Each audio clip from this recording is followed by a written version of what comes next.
गाजीपुर की जहूराबाद सीट से विधायक और सुहेल देव भारतीय समाज पार्टी के राष्ट्रीय अध्यक्ष ओम प्रकाश राजभर आज गाजीपुर के एमपी एमएलए कोर्ट में अपने दोनों बेटों संग जमानत कराने पहुंचे। बता दें कि मामला पिछले साल 2022 का उन्हीं के विधानसभा क्षेत्र के करीमुद्दीनपुर थाने में गांव समाज की जमीन को कब्जाने का उन पर आरोप है। ये केस ओपी राजभर और उनके दोनों पुत्रों पर लगा था, जिसके मामले में आज उन्होंने अपने बेटों संग जमानत कराई। जमानत कराने के बाद ओम प्रकाश राजभर ने मीडिया से बात की और कहा कि वर्तमान भारतीय जनता पार्टी सरकार के इशारे पर मेरे और मेरे दोनों बेटे अरविंद व अरुण राजभर के ऊपर ये फर्जी मुकदमा लगाया गया था। वहीं उन्होंने बताया कि यूपी में नगर निकाय का चुनाव वो अकेले दम पर लड़ने जा रहे हैं और जहां जहां उनकी पार्टी मजबूत है वहां वो अकेले दम पर प्रत्याशी उतारेंगे। उन्होंने साफ किया कि अभी लोकसभा के लिए किसी से गठबंधन नहीं है। हालांकि उन्होंने समाजवादी पार्टी और बहुजन समाज पार्टी पर जमकर हमला बोला और कहा कि दोनों पार्टियों की जब सरकार थी तो इन लोगों ने गरीबों, दलितों और मजदूरों का हक नहीं दिया और आज सब पिछड़ों, दलितों और पसमानदा मुस्लिमों की बात वोट लेने के लिए राजनीति कर रहे हैं। वहीं उन्होंने भारतीय जनता पार्टी से गठबंधन की बात पर कहा कि गठबंधन दिल्ली से तय होता है। उन्होंने ये भी स्वीकार किया कि भाजपा में उनके ब्रजेश पाठक और केशव प्रसाद मौर्य सरीखे दर्जनों नेताओं से अच्छे संबंध है और उनकी फोटो दिल्ली के बड़े बड़े नेताओं के साथ भी है, लेकिन गठबंधन वो किससे करेंगी अभी तय नहीं है। वहीं उन्होंने लोकसभा चुनाव में अपने वोट बैंक की ताकत बताते हुए कहा कि हमने भाजपा के साथ गठबंधन किया तो उसे भी वोट दिलवाया और सपा के साथ किया तो उसे भी वोट दिलवाया, इसलिए वो लोकसभा में जिसकी जितनी भागीदारी उसकी उतनी भागीदारी की तर्ज पर सीट मांगेंगे। उन्होंने हंसकर कहा कि तोप मांगेंगे तभी तो कट्टा भी मिलेगा। तो राजभर ने साफ कर दिया कि जिससे भी वो गठबंधन करेंगे उससे लोकसभा की सीटों पर अपने वोट बैंक के आधार पर सीट मांगेंगे। सुना आपको जमानत करानी पड़ी, क्या मामला था? कि सरकार के इशारे पर एक फर्जी मुकदमा, मैं क्षेत्र भ्रमण में था, अपने साथियों के साथ एक दरवाजे पर बैठा था। कितना पुराना मामला है?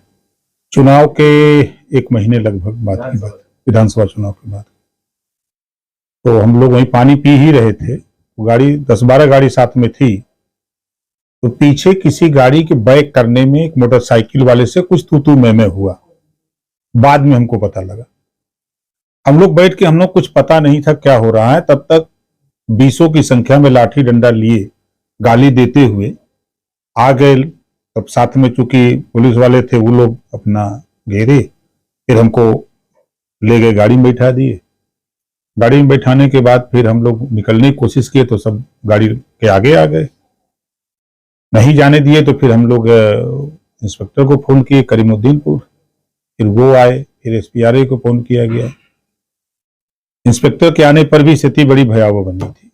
खैर फिर एसपीआरए गए, बातचीत हुई। बातचीत के बाद तो उन्होंने कहा तारीख दे दीजिए, मुकदमा लिख दिया जाएगा। तो तारीख दे दी गई कि ऐसी ऐसी बात है, जो सच्चाई थी वो दे दिया गया।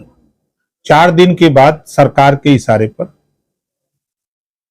प्री प्लानिंग फर्जी तरीके से चरागाह की जमीन कब्जा करने की नीयत से ओम प्रकाश राजभर गए थे और चरागाह की जमीन कब्जा कर रहे थे और वहां कुछ सामान्य वर्ग के राजपूत बिरादरी के लोग गाय चरा रहे थे।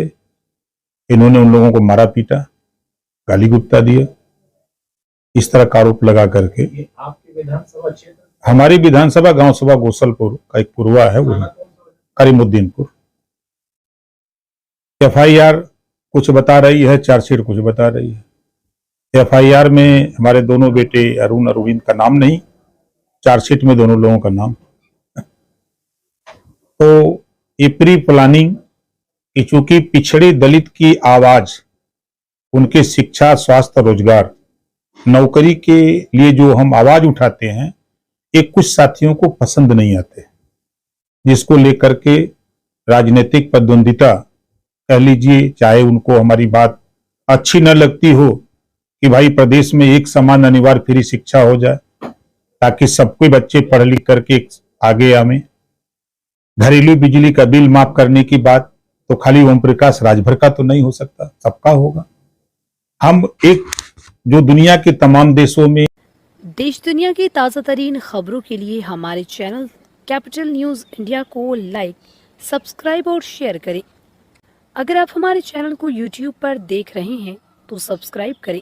अगर आप हमें फेसबुक पर देख रहे हैं तो लाइक करें, या फिर अगर आप हमसे ट्विटर पर जुड़ना चाहते हैं तो फॉलो करें। लिंक डिस्क्रिप्शन में दिए गए हैं।